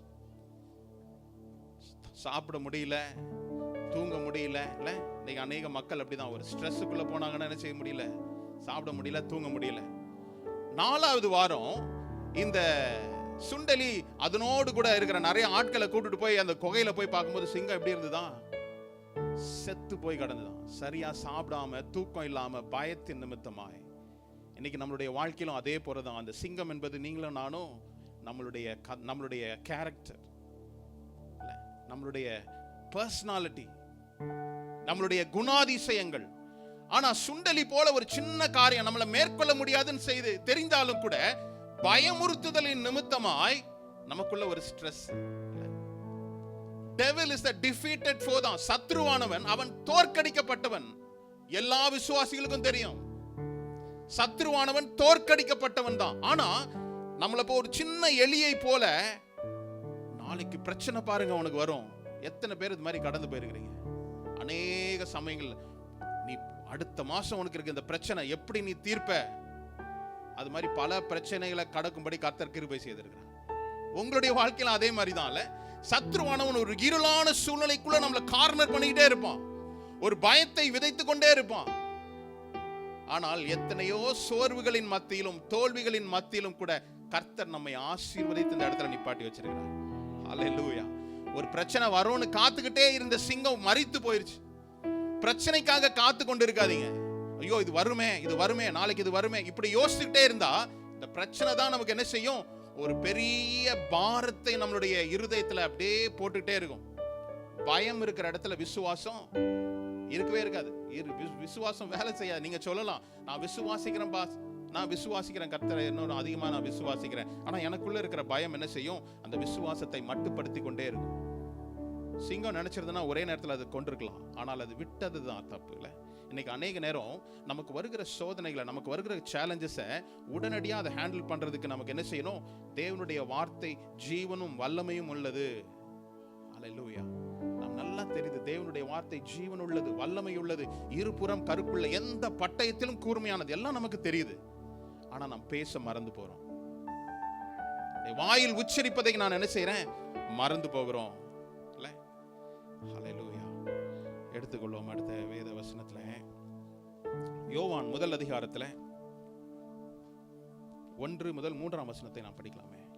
ஆதியிலே வார்த்தை இருந்தது, அந்த வார்த்தை தேவனிடத்தில் இருந்தது, அந்த வார்த்தை தேவனாய் இருந்தது, அவர் ஆதியிலே தேவனோடு இருந்தார், சகலமும் அவர் மூலமாய் உண்டாயிற்று, உண்டானதொன்றும் அவராலே அல்லாமல் உண்டாகவில்லை. ஹல்லேலூயா. இந்த வார்த்தை நீங்க நல்லா எல்லாருக்கும் மனப்பாடமா தெரிந்த வார்த்தையா இருந்தாலும் கூட, உங்களுடைய every beginning there was a word. ஆதியிலே வார்த்தை இருந்தது. உங்களுடைய வாழ்க்கையில நீங்க தொடங்கக்கூடிய இல்ல செயல்படுத்தக்கூடிய ஒவ்வொரு காரியங்களிலும் முதன்மையான காரியம் என்னவா இருக்கணும், வார்த்தை இருக்குதா? வார்த்தை இருந்தா I'll go ahead. இல்ல எனக்கு அது சாதகமா தான் தெரியுது, எனக்கு இது பெனிஃபிட்டா தான் இருக்கிற மாதிரி இருக்கு, ஆனால் வார்த்தை இல்லனா அது உங்களுக்கு ட்ராப்பா மாறும். In the beginning was the word, the word was with God, the word was God. என்னுடைய ஒவ்வொரு துவக்கத்திலும் நான் பார்க்க வேண்டிய காரியம், ஒரு விசுவாசியினுடைய முதல் காரியம் என்னவா இருக்கணும், வார்த்தை இருக்குதா? ஆதியிலே வார்த்தை இருந்தது. யார் சொல்லப்பட்டிருக்குது? வார்த்தை என்பது யாரு? இயேசுவாகிய இயேசு கிறிஸ்துவை குறித்து சொல்லப்பட்டது. In every beginning Jesus was there.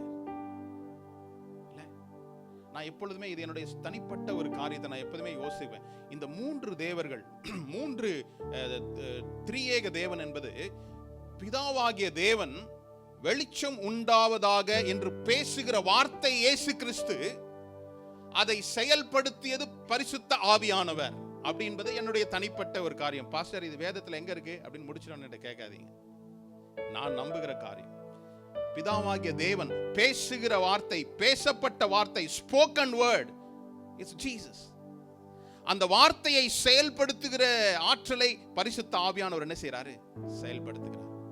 இன்னைக்கு கர்த்தர் என்னோடு கூட இருக்கிறார். நான் எப்படி இயேசுவானவர் பேசிய ஒவ்வொரு வார்த்தையும் ஒரு பிதாவாகிய தேவன் கனப்படுத்தி அதை செயல்படுத்தினாரோ, இயேசு கிறிஸ்துவானவர் எனக்குள்ள இருக்கிறாரு, பிதாவாகிய தேவன் அந்த அதிகாரத்தை எனக்கு தந்திருக்கிறாருன்னு சொல்லி நீங்க பேசுகிற வார்த்தை, அது எங்க இருந்து ஆரம்பிக்கணும்?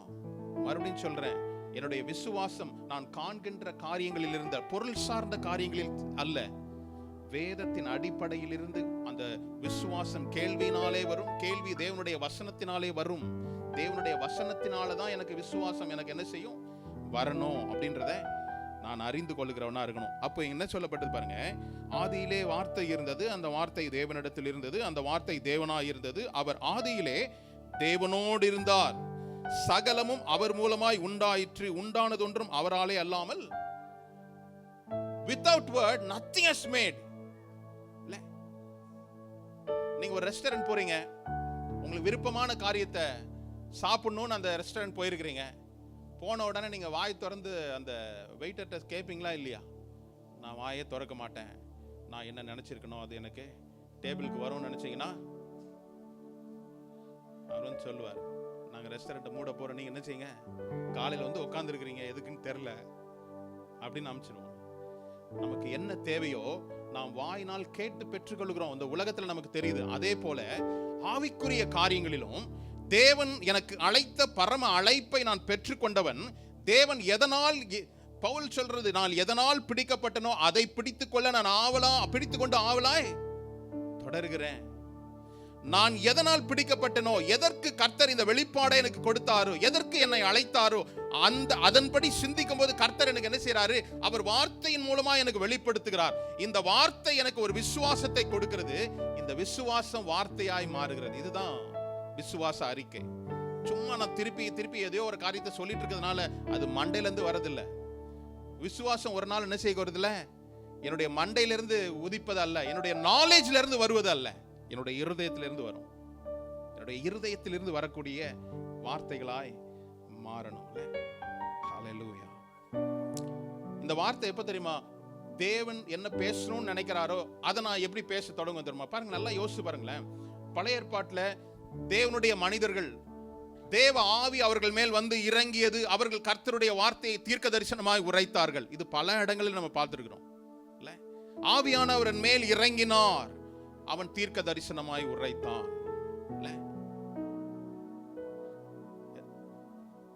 அப்போ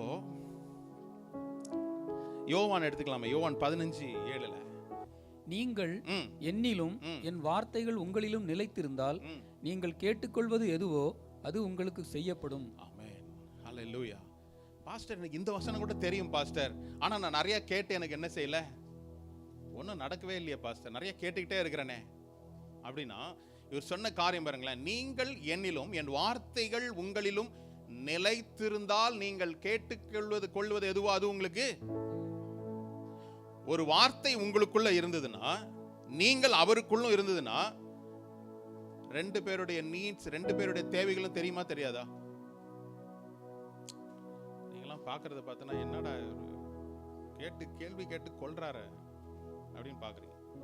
ஒரு மனுஷன் உங்களுக்குள்ளேயும் நீங்க அவருக்குள்ளேயும் ரெண்டு பேரும் இருந்தீங்கன்னா, நீங்க நல்லா கவனிச்சிங்கன்னா, கணவன் மனைவி நல்ல ஒரு ஒன்னஸோட இருந்தாங்கன்னா, அவங்க நினைக்கிறத நமக்கு என்ன செய்யும் தெரியும். ஒருத்தருக்கு தான் சொல்றாங்க தெரியும்னு, மற்றவங்களுக்கு அவர் என்ன நினைக்கிறான்னு எனக்கு எப்படி பாஸ்டர் தெரியும்? இல்ல, அப்போ ரெண்டு பேர், ஒருவன் என்னிலும் என் வார்த்தைகள் அவனிலும் நிலைத்திருந்தால் அவன் கேட்டுக்கொள்வது எதுவோ அவனுக்கு அது. இதுதான், இது நல்லா கவனமா கேட்க வேண்டும். I and God become one. நானும் தேவனும் ஒன்றாய் இருப்போம் என்றால், நான் நான் என்ன கேட்கணும்னு அவருக்கும் தெரியும், நான் என்ன கேட்கணும்ன்றது எனக்கும் தெரியும். அப்படிதானே? நான் என்ன கேட்க போறேன்றது அவருக்கும் தெரியும், நான் என்ன கேட்கணும்ன்றது எனக்கும் தெரியும். இப்படி இருக்கும்போது தான் நான் கேட்கறது என்ன செய்யும். ஒரு நல்ல ஒரு எக்ஸாம்பிள் சொல்றேன் உங்களுக்கு. இப்படி சொன்னா உங்களுக்கு புரியல. ஹஸ்பண்ட் அண்ட் ஒய்ஃப் போறாங்க. ஹஸ்பண்ட் கையில ஒரு 100 திரம்ஸ் இருக்கு, இல்ல 100 திரம்ஸ் வச்சிருக்கிறாரு. ஒரு கடைக்கு போறாங்க, மனைவி கேட்கறாங்க, ஒரு அழகான ஒரு சாரி இருக்கு, இந்த சாரியோட பிரைஸ் எவ்வளோ? 200 திரம்ஸ்.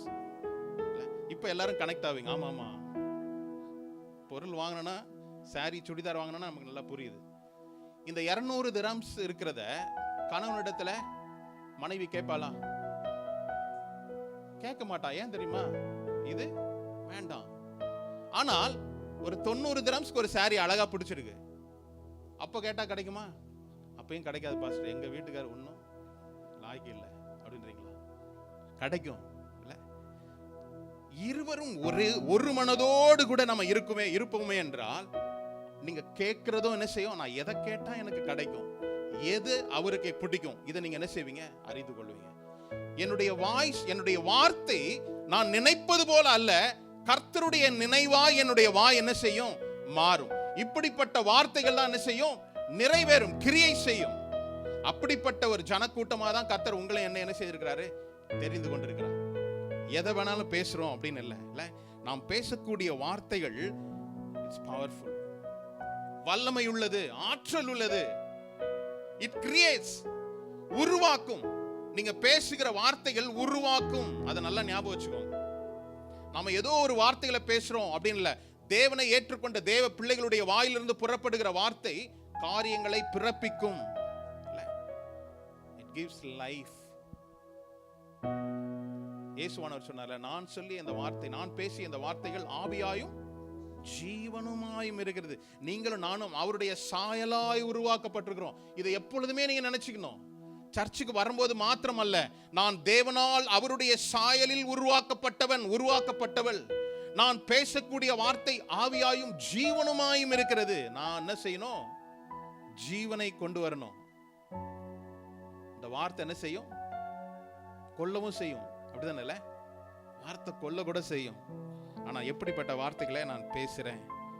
ஹல்லேலூயா. ஏசாயா 55ஆம் அதிகாரத்தின் 10 மற்றும் 11ஆம் வசனத்தை, மாரியும் உறைந்த மலையும் வானத்திலிருந்து இறங்கி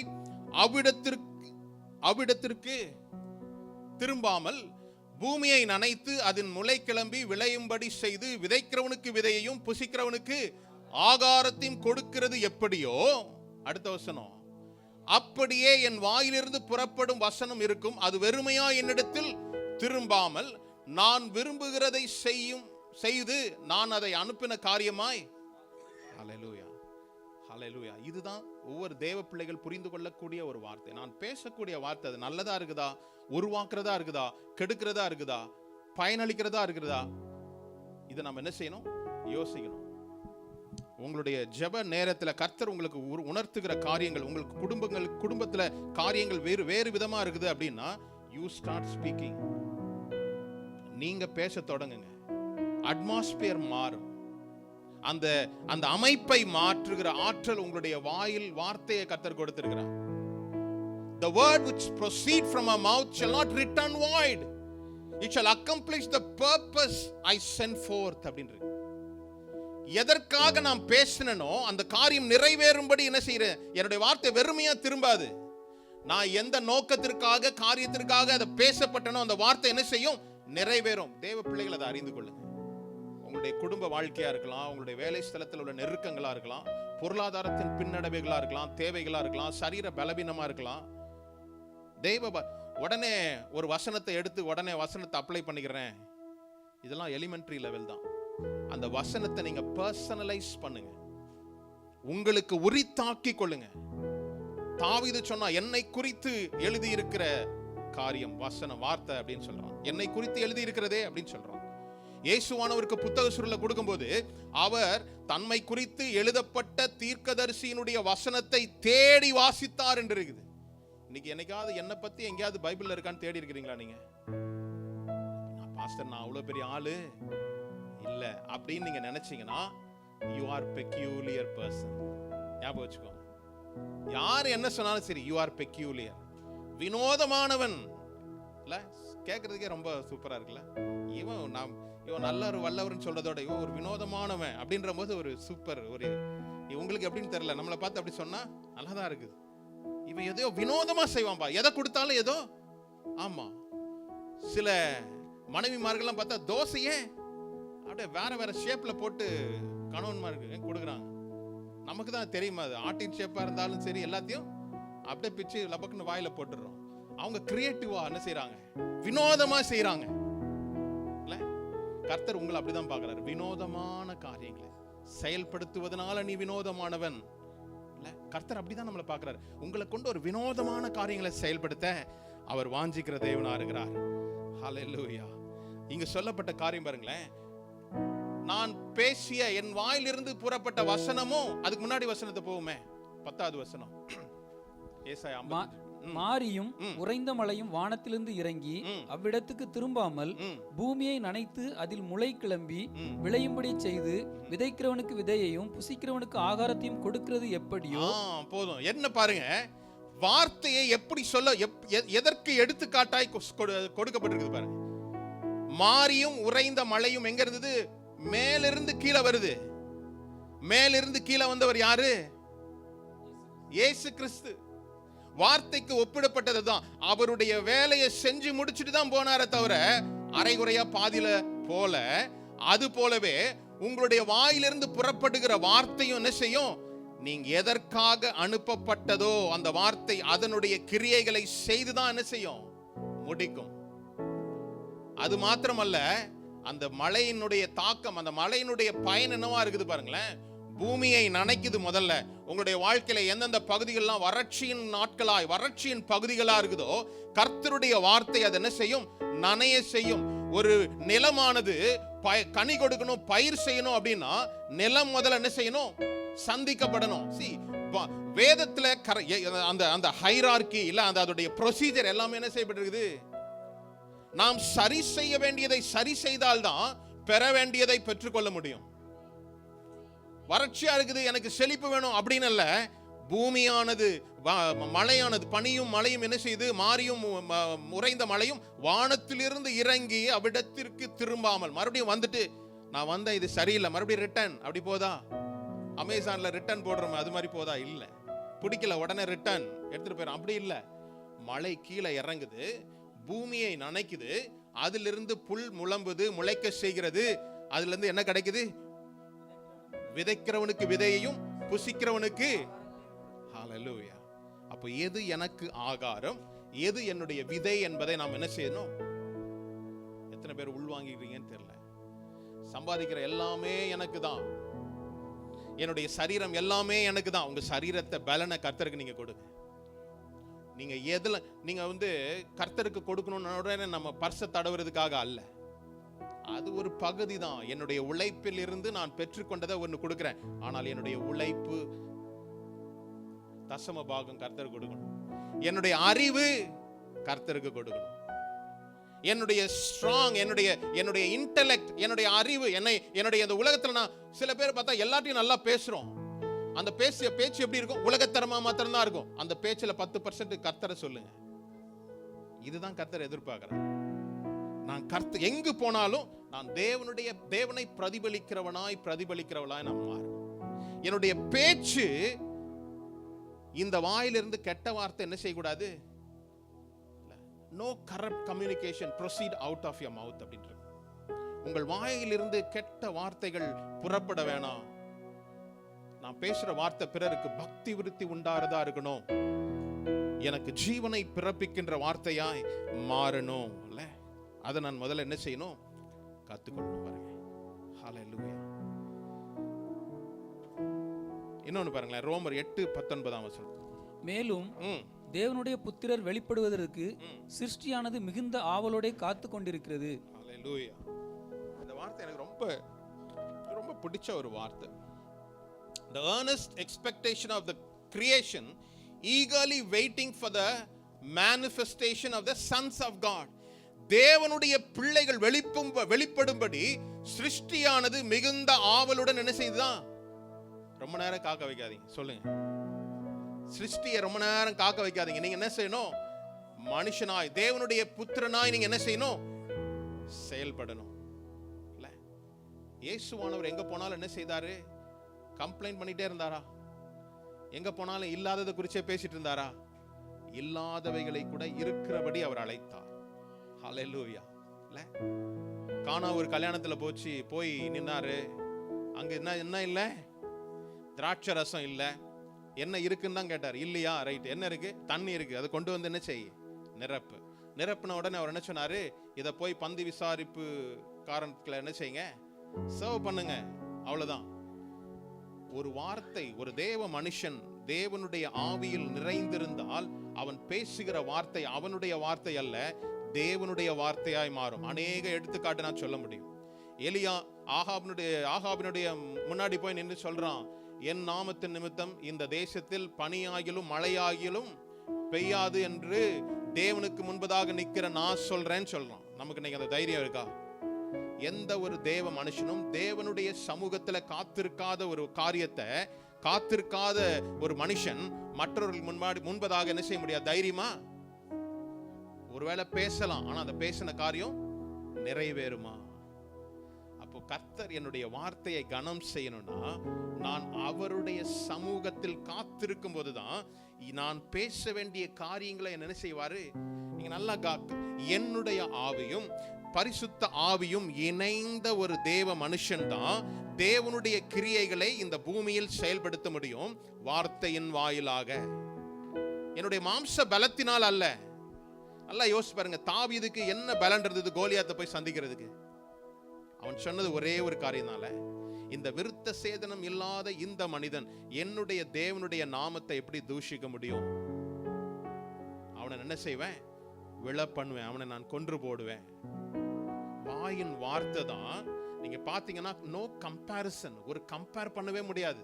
ஒரு சின்ன தாவீதும் ஒரு பெரிய கோலியாத்தையும் அதை யோசித்தே பார்க்க முடியாது. எல்லாரும் சிரிப்பா தான் இருக்கும். நான் ஒன்று சொல்றேன், தேவனுடைய ஆவியும் உங்களுடைய ஆவியும் இணைந்திருந்தா நீங்க பேசுகிற செயல்படுகிற வார்த்தைகள், பேசுகிற வார்த்தை மற்றவர்களுக்கு அது என்ன செய்யும்? ஒரு நகைப்பா தான் இருக்கும். ஆனால் அதை கர்த்தர் என்ன செய்வாரு? நிறைவேற்றி காண்பிப்பார். அப்பதான் உங்களுக்குள்ள ஒரு ஆவி என்ன செய்யும்? இது கர்த்தர் என்ன செய்யறாரு? பேக்கப் பண்றாரு. எந்த ஒரு காரியத்திற்கும் நீங்க காத்திருந்து அவருடைய வார்த்தையை பெற்றுக்கொண்டால் தான், அதிலிருந்து பிறக்கும் விசுவாச வார்த்தை தான் உங்களுடைய வாழ்க்கையை செழிப்படைய செய்யும், உங்களுடைய வாழ்க்கையை மாற்றும். ஹல்லேலூயா. ஆனா ஏன் அப்படி நம்ம செய்ய முடியல? நம்ம அநேக வசனங்களை கேட்கிறோமே. சின்ன வயசுல இருந்து இதுவரை எத்தனை சர்மன்ஸ் நான் கேட்டிருக்கேன், எத்தனை செய்திகளை நான் கேட்டிருக்கிறேன். மத்தேயு 13:19 வசனத்தை படிக்கலாம் குயிக்கா.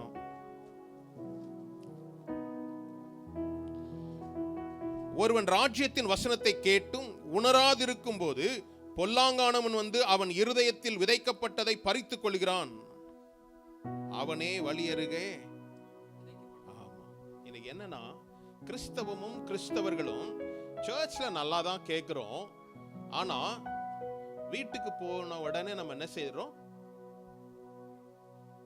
ஏன் தெரியுமா? அந்த நாட்கள் எல்லாம் போதுமான ஃபெசிலிட்டி இல்லாததுனால ஜனங்கள் குறிப்பெடுத்து கொண்டார்கள், ஜனங்கள் இருதயத்தில் அதை பதித்து கொண்டார்கள். இப்ப என்ன, மிஸ் ஆனா கூட பரவாயில்ல, பாஸ்டர் என்ன பண்ணுவாரு? ஆமா, யூடியூப்ல போடுவாரு. அப்பப்போ என்ன செய்யலாம்? எப்பொழுதுமே நீங்க ஃபர்ஸ்ட் ஹேண்டா நீங்க ரிசீவ் பண்றீங்கன்னு வச்சுக்கோங்களேன், அந்த வார்த்தை உங்களுக்கு மாத்திரம், உங்களோடு கூட பேசுகிற வார்த்தை நீங்க ஒரு நாளும் மறக்க மாட்டீங்க. அப்படிதானே?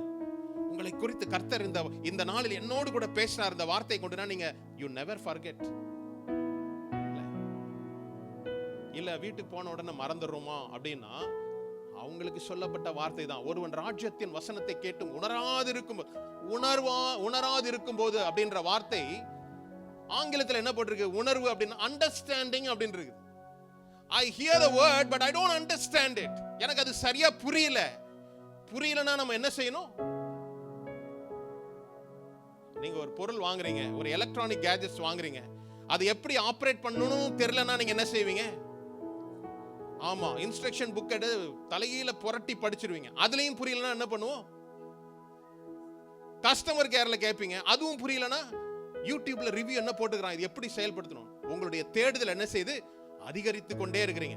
அப்போ நான் கேட்ட வசனம் எனக்கு உணராது இருக்கும்போது தான் என்ன செய்யறான்? நான் அதை அண்டர்ஸ்டாண்ட் பண்ணலனா சத்ருவானவன் அதை என்ன செய்வான்? எடுத்துட்டு போய்கிட்டே இருப்பான். இன்னைக்கு இருக்கிற காலங்கள்ல அநேக நாலேஜ், அநேக அறிவு நிறைய இடங்கள்ல இருக்கு. இல்ல, umpteen number of places you will get so many books. ஒரு கூகுள்ல ஒரு டாபிக்கை நீங்க தேடினீங்கன்னா 1000 இருக்கு. அது நமக்கு என்ன செய்யல? பயன் அளிக்காது. எப்பொழுது உங்களுடைய ரிசோர்சஸ் சுருக்கி கொள்றீங்களோ, இதுதான் அப்படி நீங்க நேரோ டவுன் பண்ணாதான் அதனுடைய ஆழத்தை நீங்க என்ன செய்ய முடியும்? உணர்ந்து கொள்ள முடியும். அப்போ நான் ஏன் பேச முடியாம போதுன்னா, நான் பெற்றுக்கொள்ளுகிற வார்த்தையை நான் உணராது இருக்கிறேன், நான் இன்னும் புரிந்து கொள்ளல.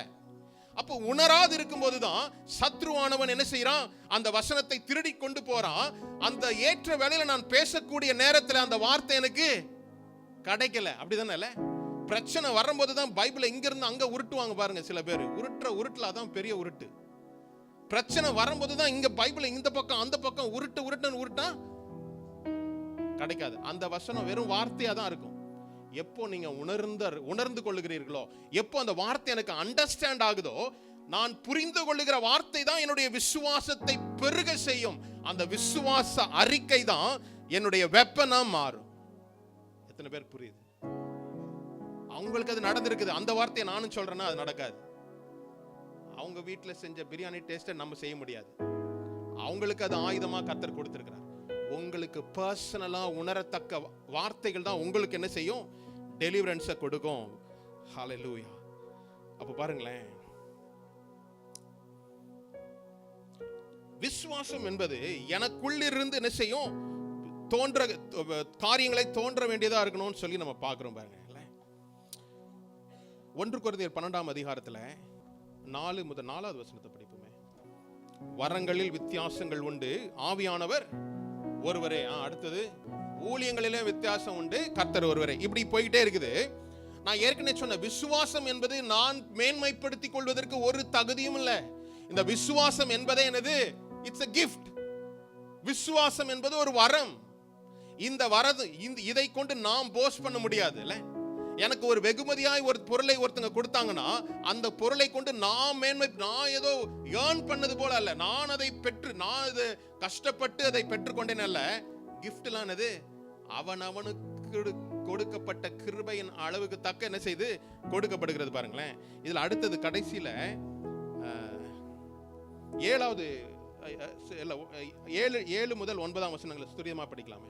ஆவியினுடைய அனுக்கிரகம் அவனவனுடைய பிரயோஜனத்திற்கென்று அளிக்கப்பட்டிருக்கிறது.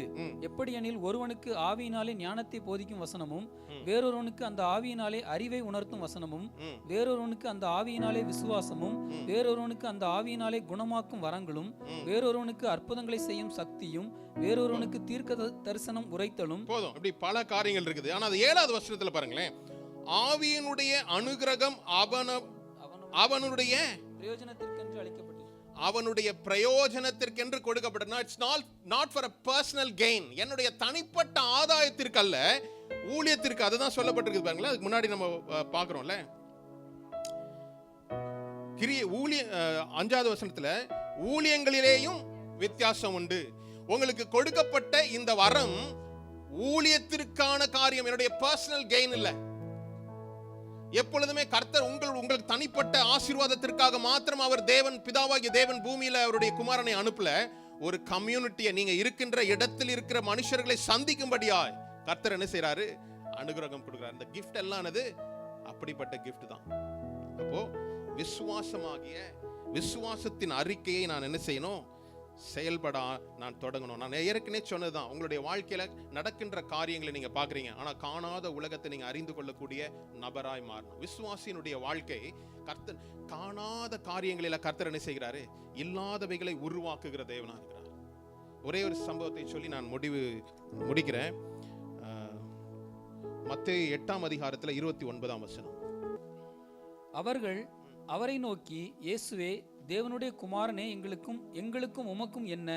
காலம் வரும் முன்னே எங்களை வேதனைப்படுத்த இங்கே வந்தீரோ என்று கூப்பிட்டார்கள். யார் சொல்றா? இயேசுவானவர் சொல்றாரு. அவருடைய சீஷர்களை பார்த்து சொல்றாரு, let's go to the other side. நாம் அப்புறம் போவோம் வாருங்கள் என்று சொல்லி சீஷர்களோடு கூட வராரு. வரும்போது என்ன நடக்குது? ஆமா, எல்லாருக்கும் தெரியும் என்ன நடக்குது. ஆமா, அதுக்கு முன்னாடி நடக்குது. கடல்ல போகும்போது கடல் கொந்தளிக்குது, காற்று பலமா அடிக்குது. சீஷர்கள்லாம் சொல்றாங்க, ஐயரே, நாம் மடிந்து போக போறோம். யார் சொன்னாங்க உங்களுக்கு நீங்க மடிஞ்சு போக போறீங்கன்னு? எக்ஸ்பீரியன்ஸ். அவங்க பார்த்துருக்காங்க, இந்த மாதிரி ஒரு கொந்தளிப்பு வந்ததுன்னா ஜனங்கள் என்ன செய்வாங்க? மரித்து போகிற எக்ஸ்பீரியன்ஸ். ஆனா உலக அனுபவம் கர்த்தருடைய அனுபவத்தை உங்களுக்கு என்ன செய்யாது? ஒரு நாளும் தெரியப்படுத்தாது.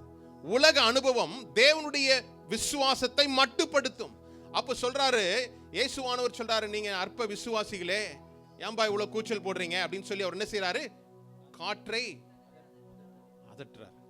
இந்த வசனம் தெரியுதுல்ல, நல்லா யோசித்து பாருங்க. இயேசுவால் செய்ய முடியும்னா உங்களாலும் என்னாலும் அது, ஆனால் அதற்குரிய கிரயத்தை நாம் செலுத்தணும். சும்மா அவராலே செய்ய முடியுதுன்னா நாம் செய்வதா? அப்படி அல்ல. இயேசுவானவர் கிளியரா ஒரு ஸ்டேட்மெண்ட் கொடுக்கிறார், என்னை விசுவாசிக்கிறவன் நான் செய்த கிரியைகளை தானும் செய்வான், அவைகளை காட்டிலும். நல்லா தெரிஞ்ச ஆட்களா இருக்கிறீங்களா? உங்களுக்கு நான் பிரசங்கம் பண்ண எனக்கே ஒரு மாதிரி இருக்கு. நான் செய்த கிரியைகளை தானும் செய்வான், என்னிலும் பெரிய காரியங்களை செய்வான். ஆனா நமக்கு ஒரு சின்ன ஒரு பிரச்சனை வந்த உடனே நம்ம என்ன செய்யறோம்? ஐயோ, என்ன கைவிட்டுட்டே கத்தாவே அப்படி சொல்றோம்ல. நான் தான் சொல்றேன், பிரச்சனைகள், எனக்கு பிரச்சனையே இல்லாத வாழ்க்கையை தான் கர்த்தர் கொடுப்பாருன்றது அல்ல. பிரச்சனைகளின் மத்தியிலும் அவர் என்னோடு கூட இருக்கிறார் என்பதை நான் உணர்ந்தா என்னுடைய விசுவாச வாழ்க்கை என்ன செய்யாது? ஷேக் ஆகாது. என்னுடைய விசுவாச வாழ்க்கையில நான் ஸ்டெடியா நிக்க முடியும். இங்க நம்ம பார்க்கிறோம், அந்த கப்பல்ல அந்த கடந்து கதரேனியுடைய பட்டணத்துல போறாரு. அங்கு பிசாசினால் பிடிக்கப்பட்ட ஒரு மனுஷன் என்ன செய்யறாரு? ஓடி வந்து சொன்ன வார்த்தை தான் என்னது? இயேசுவே, தேவனுடைய குமாரனே, எங்களுக்கு உமக்கும் என்ன? காலம் வருவதற்கு முன்பதா என்னை நீங்க வேதனைப்படுத்துறேன் என்று யார் கூப்பிட்டா? நான் சொல்றேன் கேளுங்களேன். தேவனுடைய ஆவியும் பரிசுத்த ஆவியானவரும் உங்களுடைய ஆவியினால் நீங்க இணைக்கப்பட்டவர்களா இருந்தீங்கன்னா, ஒரு வீட்டுக்குள்ள நீங்க ஸ்டெப் இன் ஆகி நீங்க பார்க்கும் போதே அந்த வீட்டினுடைய அட்மாஸ்பியரை உங்களால என்ன செய்ய முடியும்? உணர்ந்து கொள்ள முடியும். ஒரு மனுஷங்கள்ட்ட நீங்க பேசும்போது என்ன வார்த்தை பேசினா அவர்களை நீங்க தூக்கி விட முடியுமோ அப்படிப்பட்ட காரியங்களை உங்களுக்கு என்ன செய்ய முடியும்? இங்க இயேசுவானவர் போய் ஒன்னும் சொல்லல, நான் தான்ப்பா சோ அண்ட் சோ, நான் தான் இந்த ஊர்ல பெரிய அப்படிலாம் சொல்லவே இல்லை. இயேசுவை பார்த்த உடனே ஒரு மனுஷன் ஓடி வந்து சொல்ற காரியம் என்னது? இயேசுவே தேவனுடைய குமாரனே. யார் சொல்லி கொடுத்தா? இதுக்கு முன்னாடி அவன் பார்த்திருக்கானா? இல்ல. ஆவியின் மண்டலங்களுக்குள்ள நீங்க பேசணும்னா முதலாவது ஆவியின் மண்டலங்களை நீங்க என்ன செய்யணும்? உணரணும். நான் அதை புரிந்து கொள்ளணும்னா விசுவாசம் எனக்குள் பெருக செய்யணும். அந்த விசுவாச வார்த்தை தான் என்ன செய்யும்? அந்த மனுஷனுக்கு டெலிவரன்ஸை கொடுக்கும். ஹல்லேலூயா. இன்னிலிருந்து உங்களுடைய வார்த்தைகள், இன்னிலிருந்து நீங்க பேசக்கூடிய வார்த்தைகள் வெறும் பயனளிக்கிறது மாத்திரமல்ல, உருவாக்கக்கூடிய வார்த்தைகளாய் மாறணும். நான் பேசுனதுனால அவங்க அப்படி என்கரேஜ் ஆகி வந்துட்டாங்கன்னு இல்லை, அவங்களுடைய வாழ்க்கையில் மாற்றங்களை உண்டு பண்ணணும். ஹல்லேலூயா. எத்தனை பேர் விசுவாசிக்கிறீங்க? இன்னிலிருந்து நான் பேசுறதுக்கு முன்னாடி நான் முதல்ல சில பேர் என்ன செய்வாங்க? பேசுனதுக்கு அப்புறம் தான் மண்டைக்குள்ள போவோம். ஐயோ இதை நான் பேசியிருக்க கூடாது இல்ல. இன்னிலிருந்து நீங்க யோசிக்க போறீங்க, மேல மண்டைக்குள்ள போயிட்டு தான் அப்புறம் உங்களுக்கு என்ன செய்யணும்? வார்த்தை வரணும். நீங்க விசுவாசிகளா இருந்தா உங்களுடைய வார்த்தையில் கவனமா இருக்கணும். உங்களுடைய வாழ்க்கையில எதெல்லாம் இல்ல, எதெல்லாம் நீங்க வேணும்னு நினைக்கிறீங்களோ தேவனை சார்ந்து கொள்ளுங்க. கர்த்தரிடத்துல முதலாவது ஆதியிலே வார்த்தை இருந்தது. In the beginning there was a word. என்னுடைய வாழ்க்கையில இது துவக்க போறேன், இதுதான் எனக்கு தேவைன்னு நினைக்கிறேன், நான் முதலாவது கர்த்தரிடத்துல போறேன்னு நீங்க நினைக்கும் போதுதான் கர்த்தர் அவர் சொல்வாரு. அதன்படி நீங்க பேச ஆரம்பிச்சீங்கன்னா உங்களுடைய சூழ்நிலைகள் மாறும், உங்களுடைய வாழ்க்கை மாறும். உங்களுடைய வாழ்க்கையை வடிவமைப்பது கர்த்தருடைய வார்த்தை. ஒரு விஷயம் நாம் எழுந்திருப்போமா? தேவனுடைய சமூகத்துல உங்களுடைய வாழ்க்கையில நீங்க பேசக்கூடிய வார்த்தைகளை, தேவையான காரியங்களை கர்த்தருக்கு முன்பு நீங்க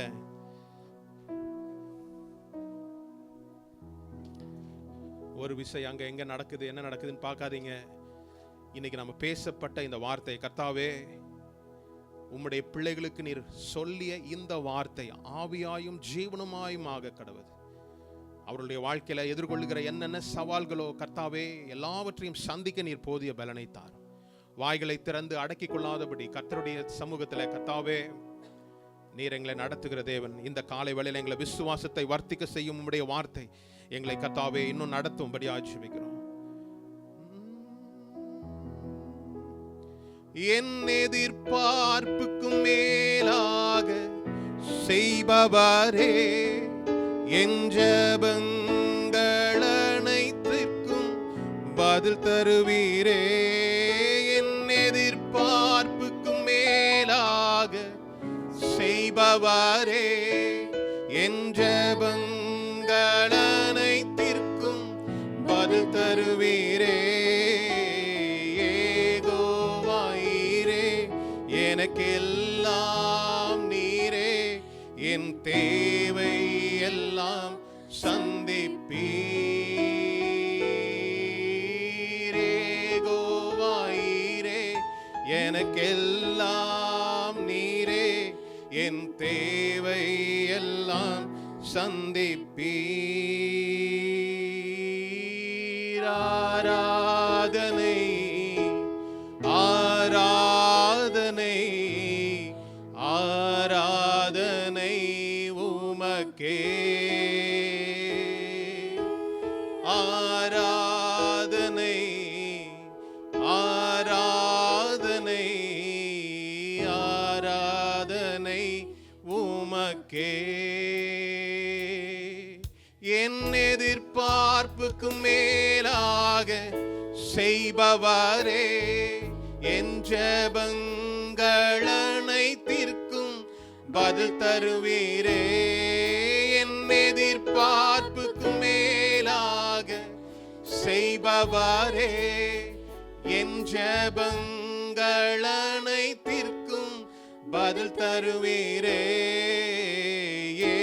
ஏகோவாயிரே, எனக்கெல்லாம் நீரே, என் தேவை எல்லாம் சந்திப்பீர். ஏகோவாயிரே,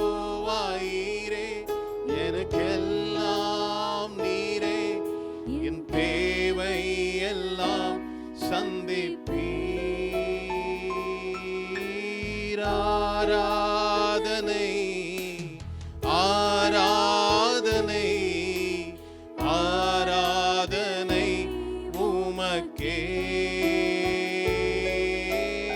ஆராதனை ஆராதனை ஆராதனை உமக்கே. இந்த காலை வேளையில ராஜா, எங்களுடைய எதிர்பார்ப்புகளுக்கு மேலா நீங்க செய்கிற ஆற்றலும் வல்லமையும் உள்ள தேவன் கர்த்தாவே, அந்த ஆற்றலை இந்த காலை வேளையில நாங்கள் சுதந்தரித்துக் கொள்ள, உம்மிடத்திலிருந்து பெற்றுக்கொண்டதை இந்த உலகத்திற்கு நாங்கள் கொடுக்க எங்களுக்கு பலனை தாரும். நீர் எங்களுக்கு எத்தனையோ நன்மைகளை செய்திருக்கிறீங்க. இந்த காலை வேளையில இது செய்ததை ஒரு விஷயம் நாங்கள் நினைத்து பார்க்கிறோம் கர்த்தாவே. இன்னும் அதிகமாய் உம்முடைய ஓட்டத்தை, நீர் எங்களுக்கு நியமித்திருக்கிற ஓட்டத்தை உம்முடைய பலத்தை கொண்டு நாங்கள் ஓட எங்களுக்கு கிருபையை தாரும். எங்களை முற்றிலுமாய் தாழ்த்துகிறோம், உம்முடைய கரங்களில் ஒப்பு கொடுத்து ஜெபிக்கிறோம். இயேசு கிறிஸ்துவின் இன்ப நாமத்தில் தகப்பனே.